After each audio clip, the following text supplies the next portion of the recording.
আসসালামু আলাইকুম। ইনশাআল্লাহ আমরা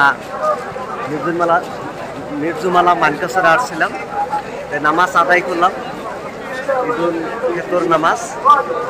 নামাজ শেষ হইলো, নামাজ বাদে আমরা বাড়ি যাবো আর কি। আমি যাওয়ার আগে নামাজ মানে কোন জায়গার মধ্যে পড়লাম আমরা ঘুরে ঘুরে আপনাদেরকে দেখবো, আপনার পাশে থাকবে।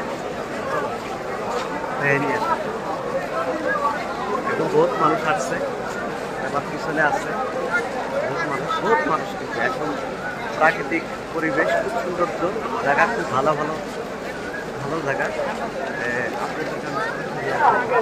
দেখাইতেছি, আপনারা পাশে থাকবে। যাই হোক, ভালো লাগছে, নামাজ আদায় করলাম। এটা আমার জীবনের খাস, যে মির্জুমালা মানকাসরে জীবনের খাস আজকে আসলাম। আসার পর আমি এই জায়গার মধ্যে নামাজ আদায় করলাম, মোটামুটি ভালোই লাগলো। এটা হচ্ছে আপনার নামাজের পরে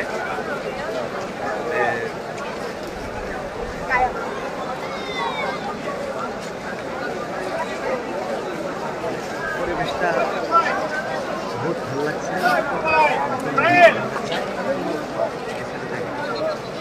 লাহে লাহে ঘিরতে আসছে, ওই জায়গায় যাওয়ার জন্য চেষ্টা করুন। আমার পিছনে যে মসজিদটা দেখছেন, এই মসজিদটা হচ্ছে মির্জুমালা মসজিদ। এই জায়গায় মির্জুমালা কবর হয়েছে।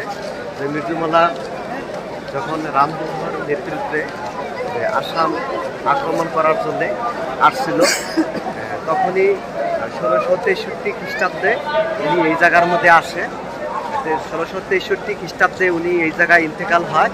উনির বেমার হয়েছিল, যে আসামের থেকে যখন বাংলাদেশে বাংলাদেশে যাওয়ার রাস্তায় উনি এই জায়গায় আশ্রয় নেয়।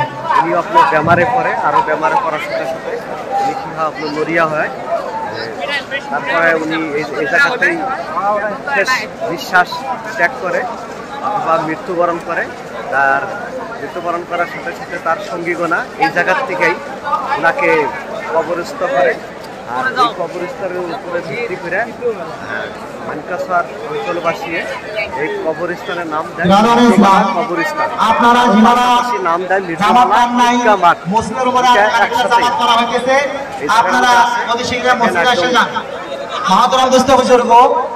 আপনাদেরকে অনুরোধ করা হচ্ছে আপনারা